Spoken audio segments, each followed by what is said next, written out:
Unit, we talk about human body systems. We'll compare a number of times. We'll look at different animal body systems to just see like what's unique about them and why. So we do touch into a little bit of evolution, always in biology, and talk about from that common ancestor how and why organisms are different. And we'll look at sometimes some really unique situations. But we always start with the circulatory system because like this here, you can see the circulatory system within the head. This is a technique that was done by Gunther von Hagen. He created it. If you've ever seen one of those body works or body worlds exhibits, they have some of these specimens in the Museum of Science and Industry as well. And this technique, what he figured out was he could digest away everything in the body except for the circulatory system. And I love this because it really shows you that your circulatory system comes in contact with every single cell in your body, which I think is just totally wild, how the circulatory system really infiltrates all the way down to the cellular level. And you can see the details within even your mouth, your nose, your chin. The circulatory system is critically important for the health and function of every single system in your body, for every single cell in your body. So keeping your circulatory system healthy is super duper critical. That's why in our society we talk a lot about circulatory system health. That's why it's very crazy that so many people are suffering from circulatory system default and dysfunction. And we address that, but we don't address it, I think, enough in the ways that we can actually make those positive changes. So we'll talk a lot about that. So why the circulatory system? The circulatory system, it functions to bring us nutrients and energy. So I just want to do a little touch on what is the difference between nutrients and energy, because we do get into that in our last unit, our third unit, which is ecology, but I want to mention this now, that we have a difference between nutrients and energy. We often in our kind of like everyday colloquial language, we interchange them, but they're actually like a fine difference. Nutrients are the atoms that make up your energy sources. So when you're talking about nutrients, you're talking about the carbons, the hydrogens, the nitrogens, phosphorus, everything that's on the periodic table. Those are what we call nutrients. Our nutrients are recycled. So that when we break down food, we put food in our body and it goes through metabolic processes like cellular respiration, and then some of the chemicals in there, the atoms in there, they become parts of ATP. When we release our waste in the forms of like sweat or feces or urine, those things go eventually back into the ground, and then plants take up those nutrients to help rebuild plants, and then eventually we eat plants or we eat something that ate a plant, so that we have this very huge cycling of our atoms or our elements. One of the other ways is not just through like kind of the ground that we recycle our nutrients, but also through breathing. Just the fact that we breathe in oxygen and then we breathe out carbon dioxide, and those things also atmospherically, we have a recycling of also our atoms. Energy is when you take those atoms or elements and you form bonds between the atoms or elements, and the energy that's in bonds, it fuels processes that happen in our body. When you break a bond, it releases energy, and when you make a bond, you store energy. So just kind of like point out the difference between those two things. So we need nutrients, which have like oxygen and carbon dioxide are considered nutrients with a little tiny bit of energy in there. Oxygen bonded to oxygen gives you an O2.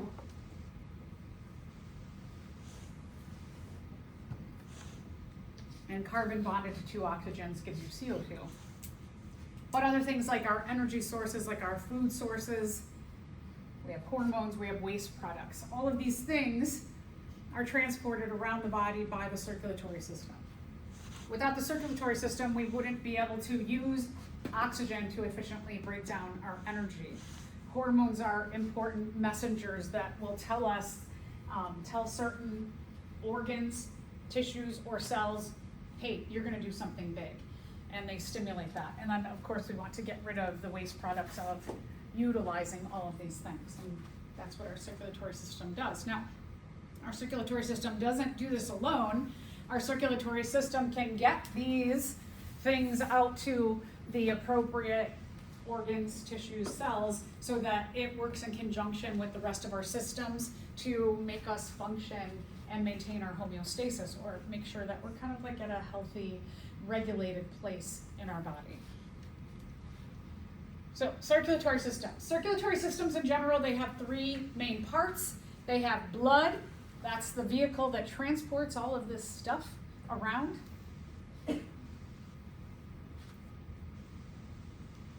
They're transported via a tube system, the blood vessels. We'll talk about capillaries, which meet up with every cell. We also have arteries and arterioles, and veins and venules. And then we have this. We have the heart, which is the pump that the heart can push. Heart's a huge muscle, and it pushes all this stuff in the blood through the blood vessels around our body. And we'll see different kinds of assistance that the heart gets also.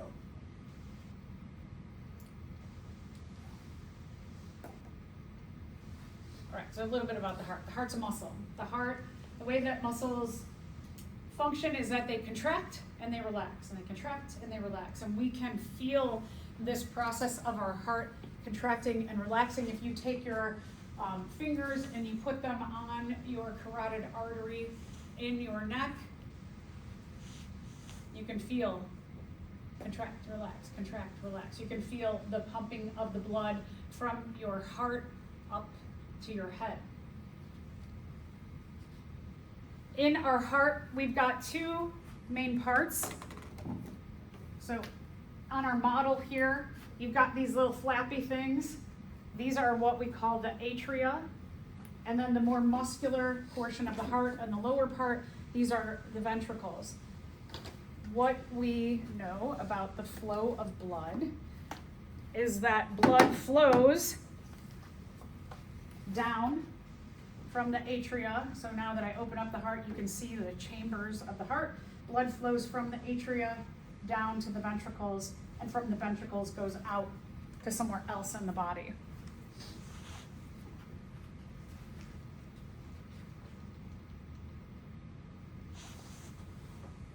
This is kind of a wild thing that we go back to evolution always, that in evolution, when we look at vertebrates on land, that the fish, they only had a two-chambered heart. And then with mutations and natural selection, we have the rise of the amphibians, which have two atria and one ventricle. The reptiles start to develop a mutation to have a separation between the ventricles. It's not fully complete yet. And then you have humans, which have a mutation for a full separation of all four parts of the heart. And we'll talk about the efficiencies that come with having between two chambers and then four completely separate chambers. So let's start with the fish. The fish were the first vertebrates to have a mutation in which they evolved hearts.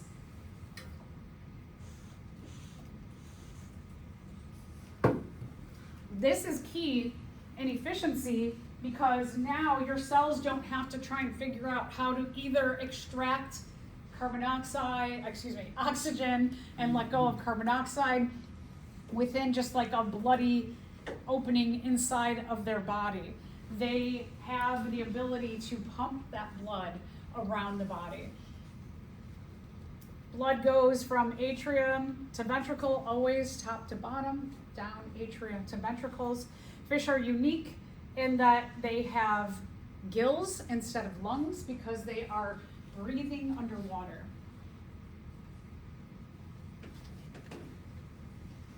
They are getting their oxygen directly from water.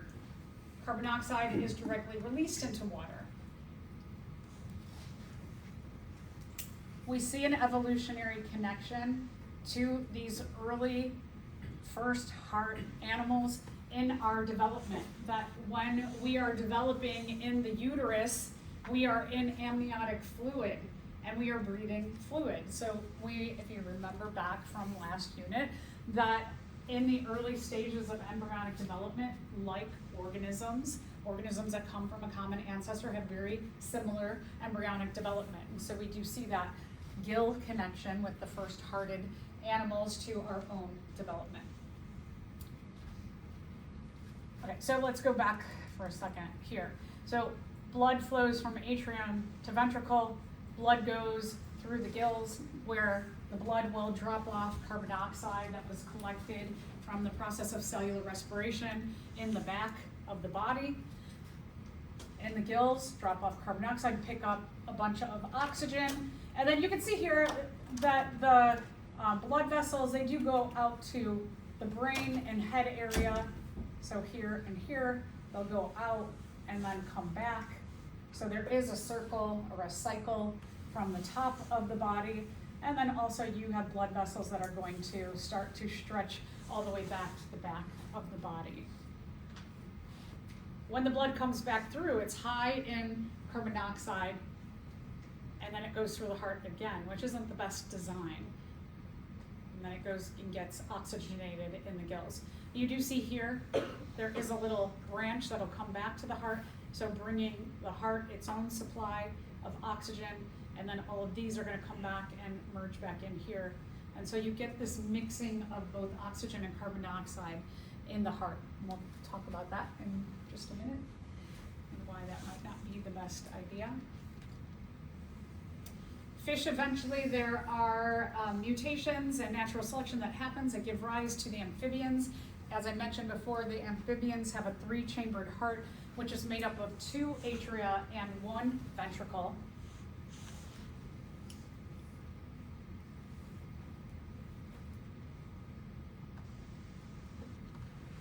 So when you have a situation like that, where you've got the 2 atria here, and you don't have the separation, you have 1 ventricle, that when blood comes in from the top, what typically that we are seeing with our hearts, that the left side of the heart is going to carry oxygenated blood and the right side of the heart is going to carry deoxygenated blood. Now, we think about, this is my heart, so this is my right side and my left side.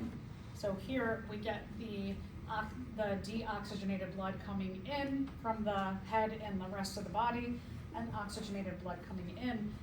When you don't have this septum here, or the separation, you do get a little bit of mixing of carbon dioxide and oxygen in the ventricles, and the ventricles pump blood out to the body. So it's not the most efficient system. But one of the things about the heart being so muscular, I mean, you can tell that if you kind of know what muscles look like, they look striated like this, that it's a pretty, it's a pretty big muscle. It's a large muscle. And because it's a large muscle, and because our blood, our heart beats or contracts and relax very regularly, that when blood gets pushed down and then it gets pushed out, there isn't a lot of time for mixing of the deoxygenated and oxygenated blood in the bottom parts or in the ventricle of the heart when you have just 1 ventricle. So because of what we call blood pressure, there isn't a lot of mixing. So even though you would think like, oh man, that's all gonna get mixed in there, there's not a lot of time. So it goes down and then it goes out. So you do get a little mixing down the middle when you have a 3-chambered heart, but it's not a ton. It's not as bad as one might think. Blood travels then from the atria to the ventricles. Deoxygenated blood is going to go out to the body, and when we say out to the body, specifically deoxygenated blood is going to head out to the lungs, where in the lungs that deoxygenated blood is going to release carbon dioxide, and then it's going to pick up oxygen. And so when it's on the right side of the heart is going to pump deoxygenated blood out to the lungs. It's going to release carbon dioxide. It's going to pick up oxygen, and then it's going to come into the left side of the heart. We do have the same flow of blood, whether we're talking about amphibians or reptiles or birds or other animals, and then also humans. So a little bit of mixing does happen in a 3-chambered heart, but not as much as you might think.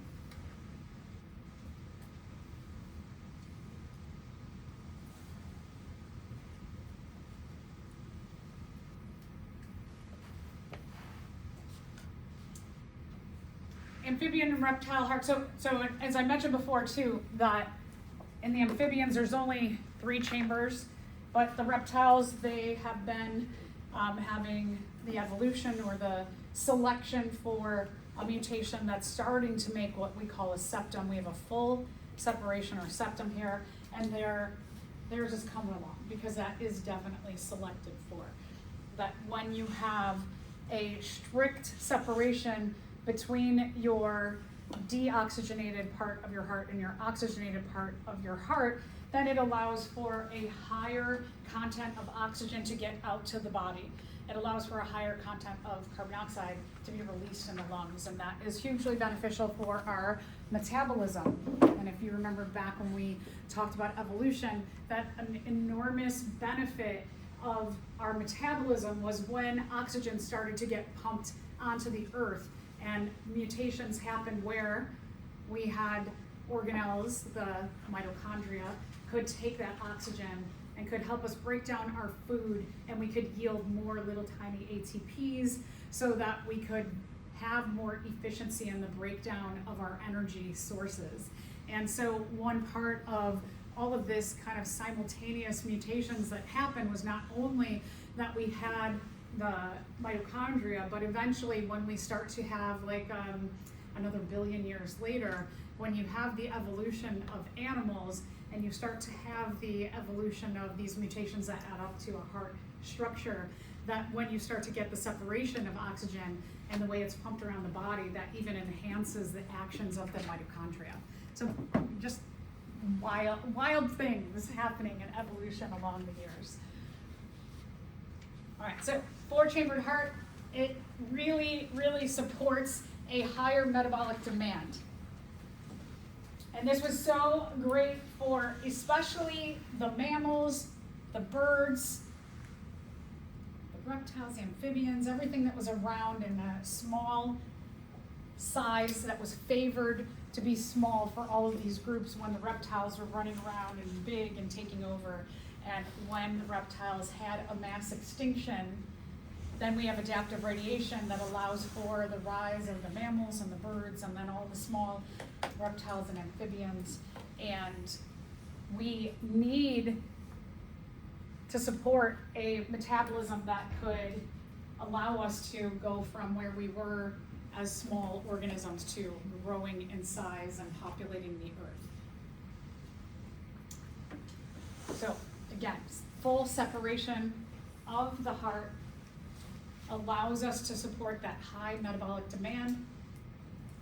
That means that our cellular respiration can get a maximum amount of ATP while using oxygen to break down our food sources. And having more ATP allows us to do just more things. Allows us to survive easier, to pass on beneficial traits to our ancestors, allows us to have more offspring, allows us to grow in population number. Here we have a side-by-side of the 3 different kinds of hearts so that we look at fish who have a 2-chambered heart, and we have this kind of like one cycle. We've got a lot more arrows going on here. Suddenly we have one arrow here, and when you start to get 2 atria and a separation, a mild separation in the ventricle, where you have 2 atria and 1 ventricle, now we've got, it's kind of like 2 systems, or I like to think of this as you've got 2 pumps here. You've got a deoxygenated pumping system and then an oxygenated pumping system all within one heart. and then eventually you have this complete separation here. So, rules of thumb. Again, atria always pump down to ventricles. From the atria down to the ventricles,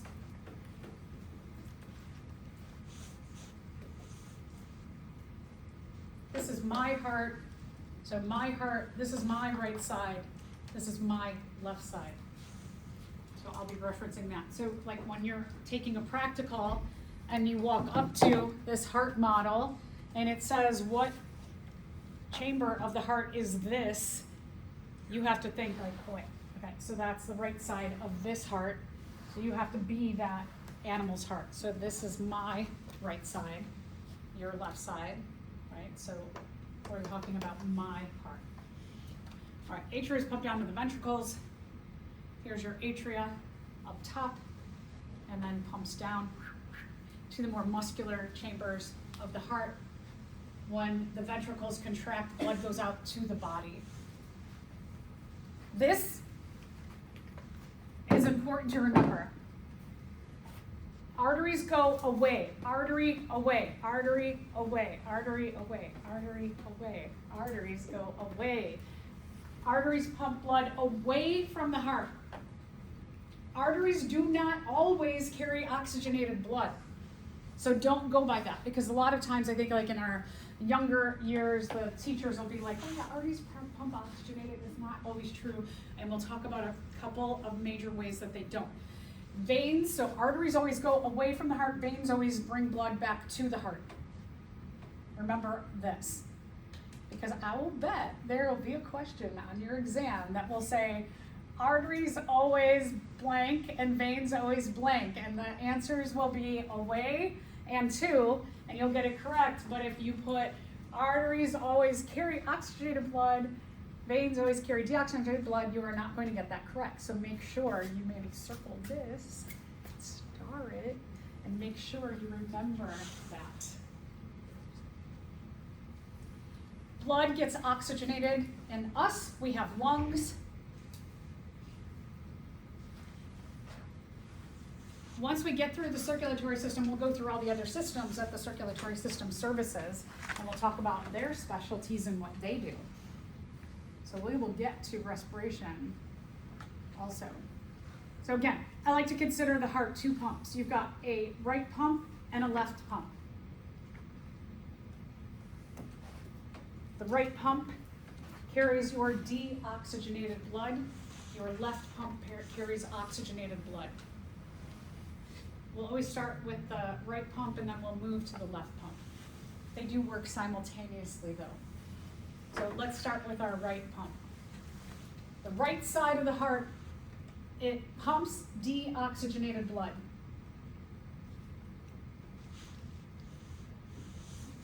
So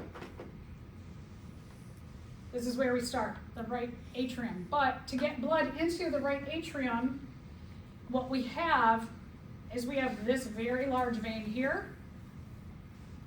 And then we can turn our heart over and look at, there's another one that's coming in here. So that these two large veins, this one and this one, come into the heart. The way that we see that they come in is inside of our model.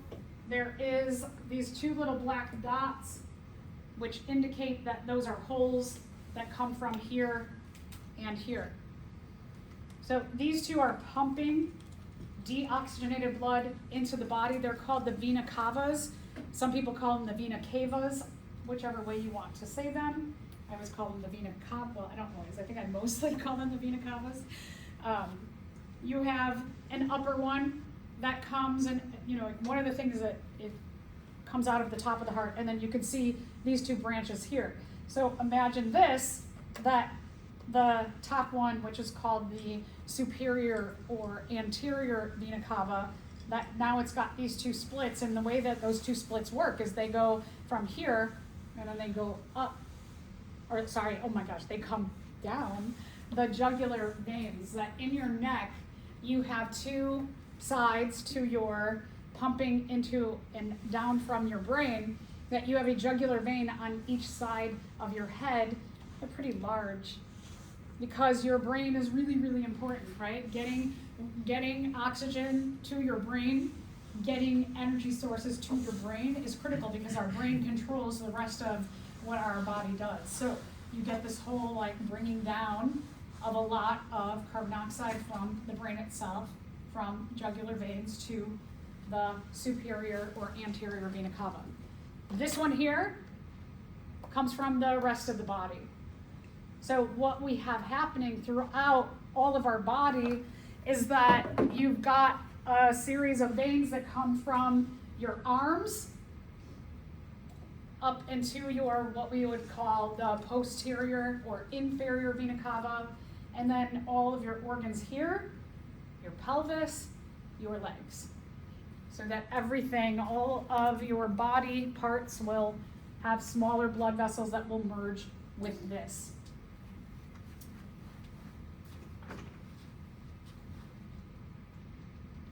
So from your vena cavas, blood comes into the atria. Atria contracts and it pushes blood down into the ventricle.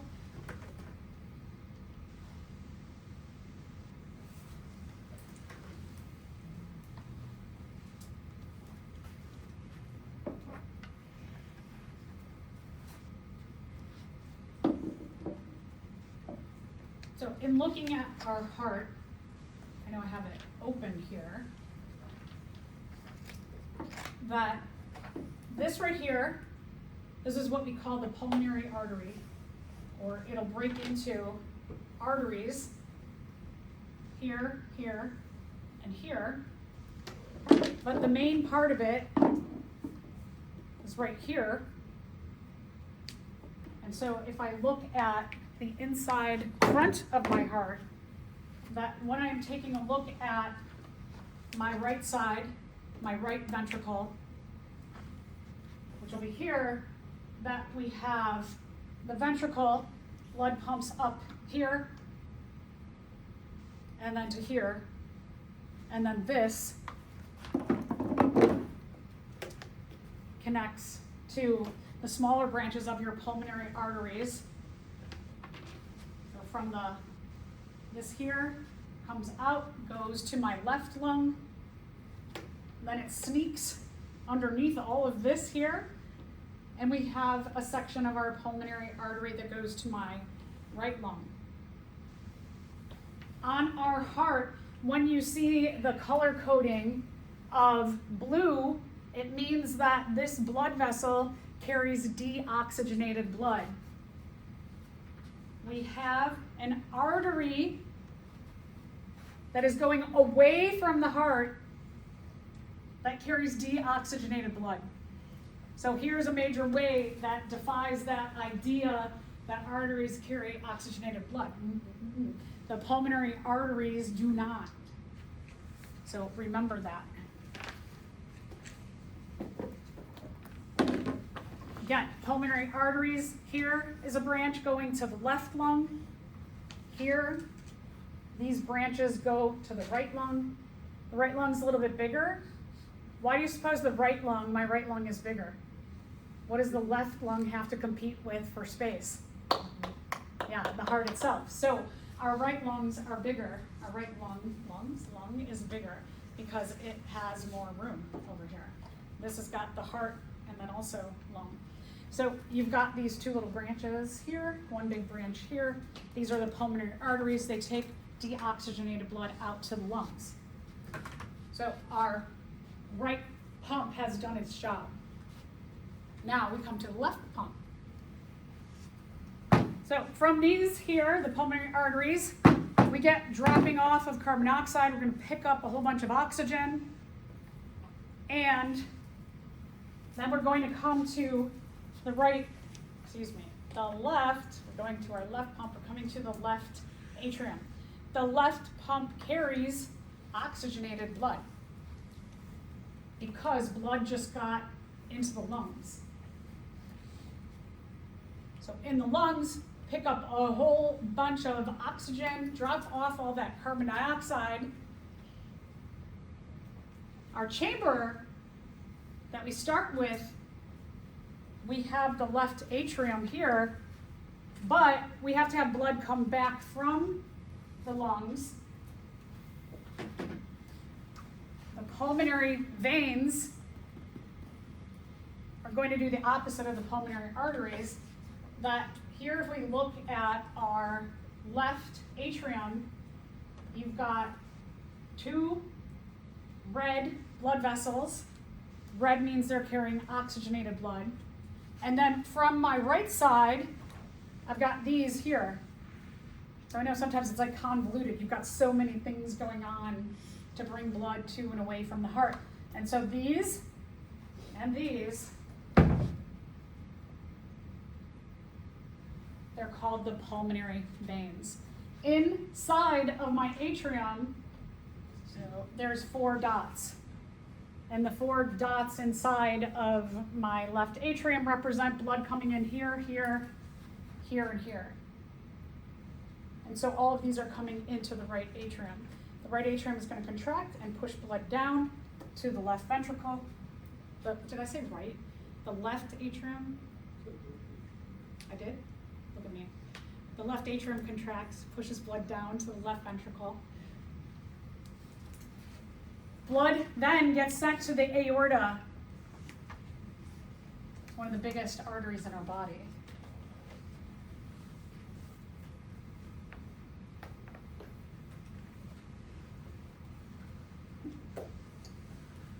So right atrium contracts, pushes blood down. Left atrium, I did it that time. Left atrium contracts, pushes blood down to the left ventricle. Left ventricle contracts and it pushes blood through the aorta.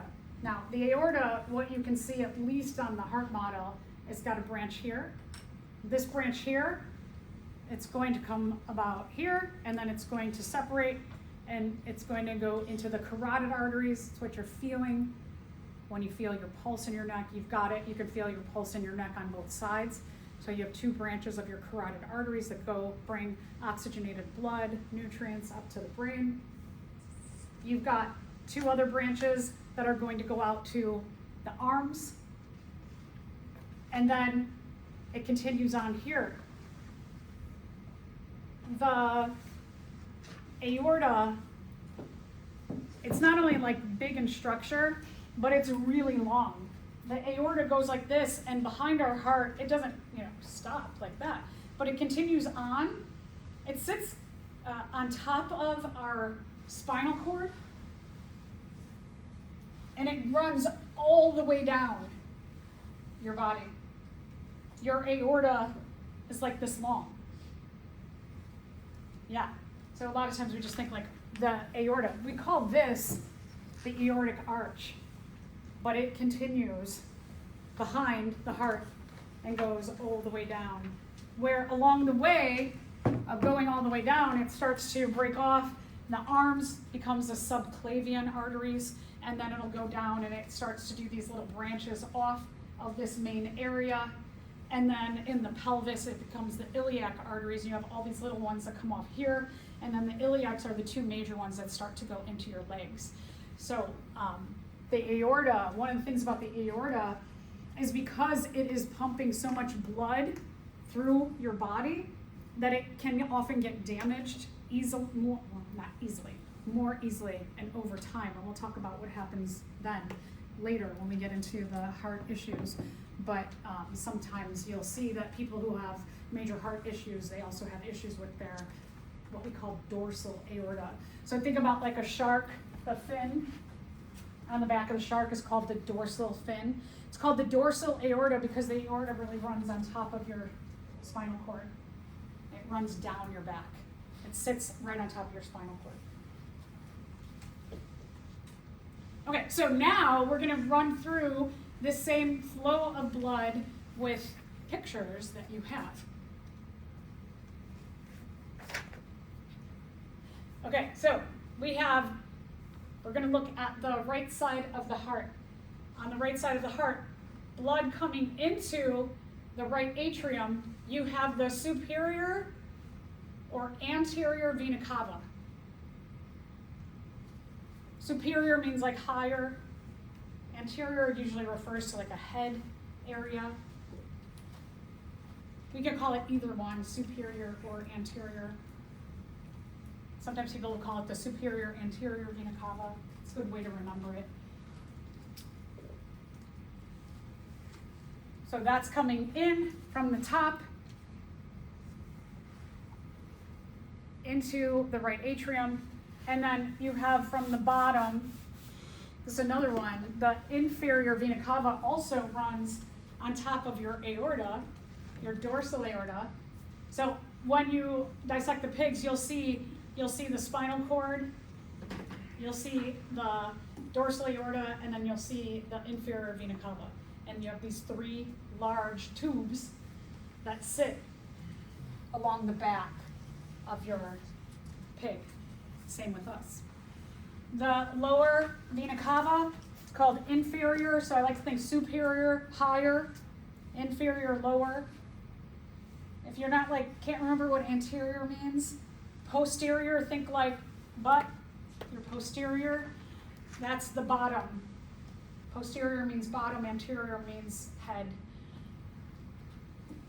All right, blood pumps from the atria to the ventricle, and then blood from your right ventricle goes up. You've got a little T shape here into your pulmonary artery. Remember, arteries take blood away from the heart. At least here, I know you have black and white. One of the things that you could do with your illustrations in your notebook is color. You could go back to the video and you could color the arrows, like while you're studying, to remember that the right side of the heart is carrying deoxygenated blood, and the blue arrows would indicate deoxygenated blood. It's kind of a good thing to do when you're studying. Color makes us remember better, right? You can see, I know a lot of you did your objectives and a lot of colors, that you can sometimes, you're sitting somewhere and you can see your pages. Color helps us to remember. So as we go through, especially this unit, we have a lot of body systems and organ systems. It's a good thing in your black and white notebooks, sit down and color them, and that will help you cement some of the things in your brain better. Okay, so deoxygenated blood goes out to our lungs, drops off carbon dioxide, picks up oxygen. We're going to go to our left pump. You have the pulmonary veins. Veins bring blood to the heart. You've got here from the right lung, you've got these two branches. You can't see in the picture, but they're going to sneak behind, come behind, all the way to here. So these are going to here. You've got on your left side, your left lung, they come right into the atria. Atria contracts, pushes blood into the ventricle. The ventricle contracts, and it sends blood here behind the pulmonary artery, the main branch, to the aorta. It goes behind there.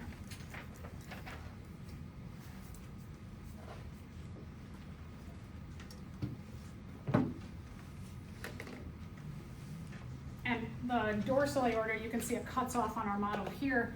You can see it continuing. Well, you can't see it come behind, but it continues behind, and then it goes down, and then it'll start its branches all the way down the body. So I'll have the hearts out today. Another thing that just helps us learn and remember is actually, instead of just looking at the videos that I have for you, it's really good, and this is one of the amazing things about especially this practical that you're going to have for this unit, is that it really directly connects with the entire unit, because you've got the whole torso model, you've got the whole pig dissection, you've got your heart models, you've got your torso models, you've got your embryos. So the reason why we do practicals is to help really cement things into your brain. And it is important for your learning that the more tactile, the more senses, color cues, all those things, even it's kind of funny, that the smell of the pig will also make you like remember your learning. So one of the things to remember is the way that you are working with the pigs in the classroom. If you are wearing a mask with like a certain essential oil in it, you want to wear that same kind of situation for the practical too, because you're smelling, let's say, lavender, and then you have it in the mask, and then you go take the practical and you don't have your lavender mask on, you're losing some of that just like olfactory connection. So remember that too. And by the time we get to the practical, the pigs are going to smell real bad. So not a bad idea to wear also your mask in the practical if you're wearing a mask. So start working with the heart. It's not a bad idea that every time, one of the things about this unit is it's very light on labs. And the big thing about this unit is you doing a lot of self-directed studying for the practical. So every day, it's not a bad idea, pick up the heart and go, okay, so this is, and like walk through. This is the right atrium, right ventricle, left ventricle. Touch them, touch the heart. The tactile, the more senses you use when you're studying helps you to remember and cement things into your brain. So pick up the heart every day, go through and name all of the parts. Do it on the outside, then open it up and do it on the inside. But go through it every day. You have these opportunities.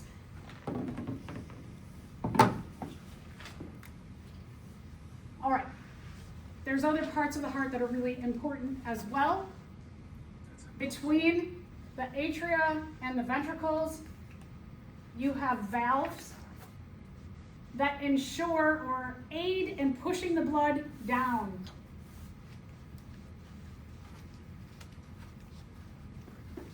Their function is to keep the blood moving in the right direction.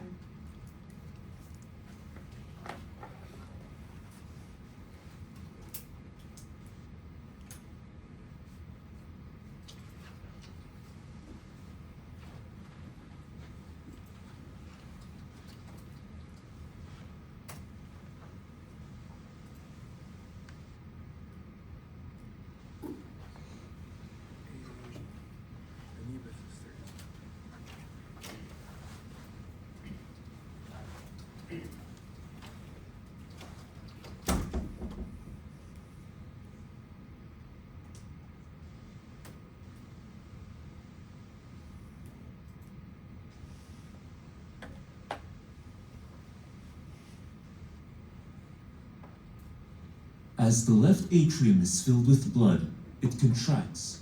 The mitral valve opens and blood is pumped into the left ventricle of your heart. This occurs at the same time as the right atrium pumps blood into the right ventricle on the other side of the heart.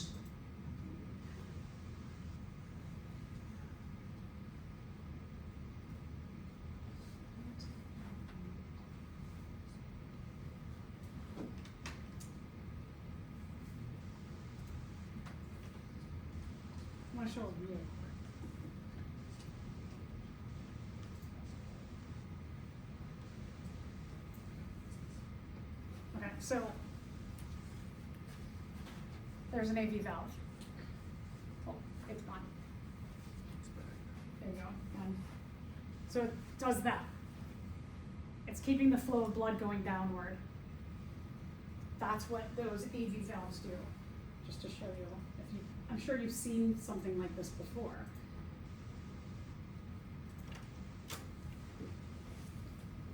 So they keep the blood going in the right direction. This is important so you don't get a backup of deoxygenated blood back to the rest of the body and especially back to the brain. We want to keep that moving toward the lungs and getting out of our body.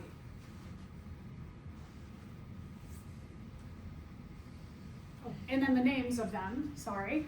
The left side, it's called the bicuspid or mitral valve. The right side is called the tricuspid. So tricuspid AV valve, bicuspid or mitral. You can see in the picture they were showing the bicuspid because it had the two parts. you can't really see that.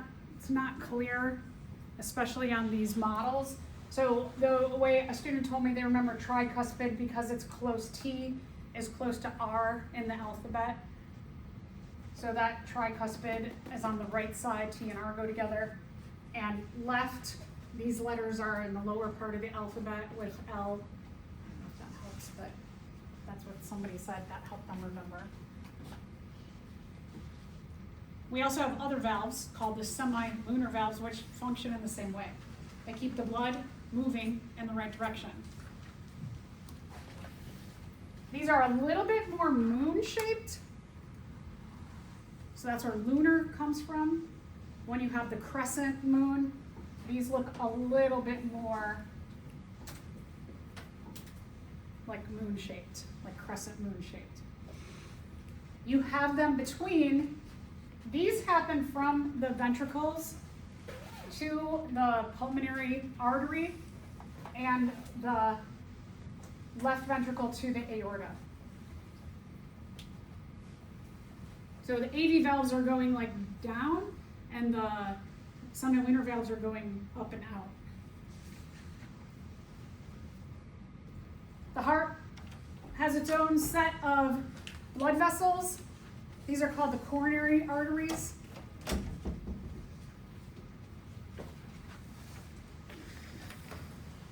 So you can see them. We have a coronary artery system and a coronary vein system. Services the muscle cells of the heart itself. These are the ones where we often get in trouble in terms of heart attacks, is that when these get occluded or you get plaque, hardened fat stuffed underneath the walls of your coronary arteries and they get blocked or occluded, that's when someone can have a heart attack. They're not enormous, right? They're little small ones. So these little small systems can cause, when you have an unhealthy system here, can cause a lot of problems for everything in your body. I like this picture because it shows you how it goes around the front and the back of the heart. Okay, carotid arteries, remember, they come off of your aorta here.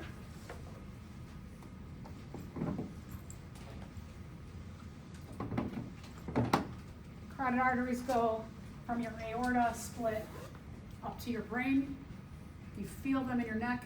You also see them, they start to come from one here, splits to two here, two here, split more, so that you end up having these 4 branches eventually. And then they split smaller into other arteries. Jugular veins bring deoxygenated blood back down to the superior anterior vena cava.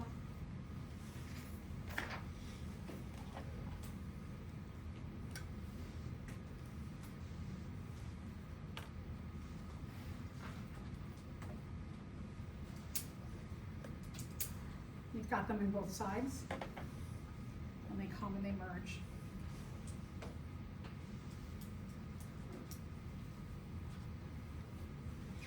You have tendons, they're cord-like, so they're called chordae tendineae, that help our valves to keep healthy and functioning. So the chordae tendineae, see these tendons, they're cord-like, like strand-like, cord-like. So why these are called the chordae tendineae. And then the chordae tendineae are supported by pieces of muscle within the heart called the papillary muscles. So you've got papillary muscle, chordae tendineae, and then you have a valve. They help to keep them opening and closing. So it's not just the valve that has to do the work, but it also, there is a support system for the valves with the chordae tendineae as well as the papillary muscles. It's nice when you have teams working together for one important function.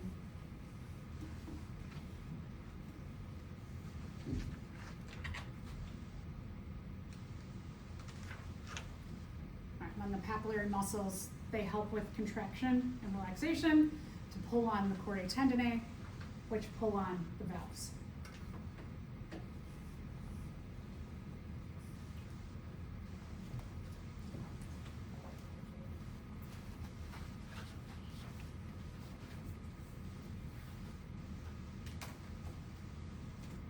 Okay, so the heart, it's always got to work. We call this the cardiac cycle. We want to know how many times do our atria and ventricles contract and relax. Usually look at it in a minute. We can look at this in a couple ways to determine our health. So one way, we can look at the cardiac cycle to see how many times in a minute we have this contraction, relaxation cycle. We also can look at our blood pressure along with this, and you all will be able to take your blood pressure today. So that'll be a nice way to reinforce all of this. Atria always contract at the same time, so they're always pushing simultaneously. I know this says atria contract at the same time, and then the ventricles contract. It's usually like this. The atria and the ventricles are not perfectly simultaneous, but the heart kind of does like a this thing. It really does like a contract top to bottom. It's very quick because if you feel your heart beating, you know that it's going like contract, contract, contract, right? Contract, relax, contract, relax, contract, relax. So it's doing like that. So the atria and the ventricles are almost simultaneously, but there's just like a little tiny bit of a lag in there. So our heart rate again, you can get your heart rate, which indicates your cardiac cycle health. That's one of the ways we can look at it. How many times is your heart contracting and relaxing in a minute? The higher it is, probably means that your heart's not getting as much exercise as you can. The lower it is means you're getting a lot of exercise. One of the things about kind of anything in our body is that we like to maintain this homeostasis, right? We like to stay in a range. So when we're talking about this body system stuff, when we're talking about a healthy range, there's always like a top and a bottom. A lot of times we talk about the top. If you go over the top, it's really, really bad, but there is a bottom. The bottom ranges are not as common of issues as like your heart beating really, really, really fast, right? One of the things we know, if any of you have anxiety, have panic disorder, and get panic attacks, is your heart, right? Or even just getting nervous. When we get nervous, our heart tends to beat faster, right? We don't want it to beat so fast that it's not functioning appropriately, but sometimes people can have like issues where their heart contracts and the relaxation is like a really long time. And then it contracts again. Athletes tend to have lower heart rates and cardiac cycles because the heart gets so much exercise that one pump is very, very, very effective. That your heart gets exercise so that a pump is really, really strong. So the lower end of the cycle, it's usually like athletes and then also unhealthy. All right, so a little bit about the heart. The reason why our heart beats the way it does is it's all controlled by electricity that we generate. So today, in your lab table, you'll connect somebody up to an ECG machine, and you'll actually track the heart rate through the electrical signals that are made by your heart. So you are producing electricity. There are animals and groups like the sharks, the skates, and the rays that they can feel. They have a sensory system for feeling the electricity produced by other animals. So cool, right? If you've ever heard a shark has a sixth sense, or when we say my sixth sense, you're like feeling something that's not like within our normal senses, but they can swim over, like a shark could swim over something that's buried in the sand, and they could feel that thing that they can't see, and they can zone in on something to eat. That's really cool, right? Like if I walk in a dark room, I can't feel where you all are, but they can feel. So it's all just electrical signals. When we're talking about electrical signals, we're talking about ions, positive and negative ions, that they have electrical factors. Pretty cool. And the way that these ions, the way that they pump, is our heart cells are really unique in shape. But, you know, a lot of times we think of cells, like the cells in my body, like a cheek cell, for example. If you've ever looked at a cheek cell, our cheek cells are connected, but if you, like in 111, especially this week, we're scraping our cheek cells, we're washing them onto a slide, and we're looking at them under the microscope. And sometimes they're connected, but sometimes you see them and they're not connected to anything else, and they look like that, like a fried egg. And oftentimes in textbooks, that's what we see. As I show an animal cell, and it'll look something kind of circular. But a heart cell looks like this. So let's take a look at this one in particular. That this heart cell has connections to 2 cells up here, and it's connected to 1, 2, 3 cells on the bottom. So that when ions flush through the heart, it's almost like channels, that they're rushing through these channels that are made by the heart cells themselves. So they are uniquely shaped. Heart cells sometimes have more than one nucleus too, because they are much larger in size. So they are equipped in different ways.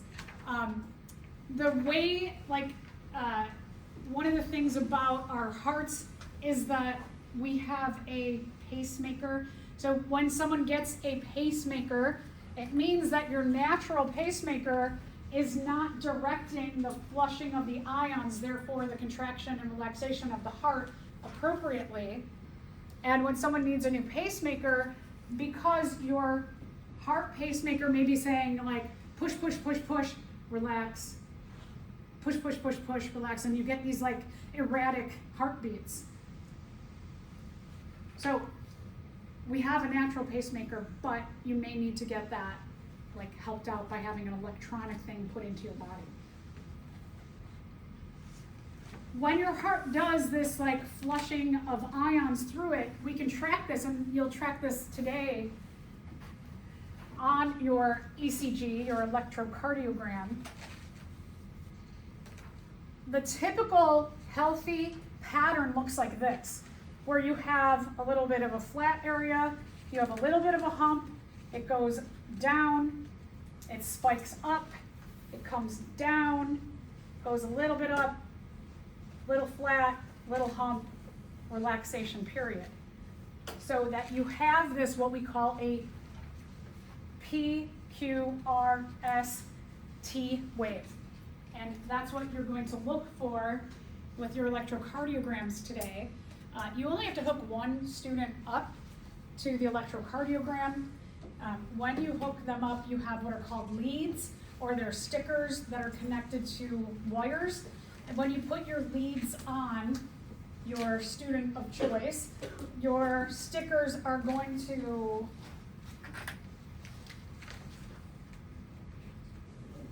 look like that. Your stickers should always, this little flap here should face down. So you're going to put leads on the boniest part of your wrists here. You'll be sitting like this. So your sticker should go like this, and that little hump thing goes down so that the wires are hanging downward. The other place is that you're going to put the lead on the boniest part of your shin. So the person will have to pull up their pants and pull down their socks and get that boniest part of the shin, and again, the sticker will go downward. So it'll go down this way on your wrists, and it'll go that way on your shins. That's going to track your electricity that is pulsing through you. One of the things to remember is that you all are going to label your ECG with your PQRST wave. It also wants to know when your atria and ventricles are contracting and relaxing. So you have a lot to label on here. For each student that gets hooked up, you're going to print out about maybe like 3 centimeters for each person at the table, so that everybody has a piece about this big. You're going to label each person, will take a piece, they will label it appropriately as is instructed in the lab, and then you're going to staple it or tape it into your lab. So please remember, a lot of times students just like get the piece and they staple it and they don't label it. You're gonna lose a whole point if you don't follow that direction.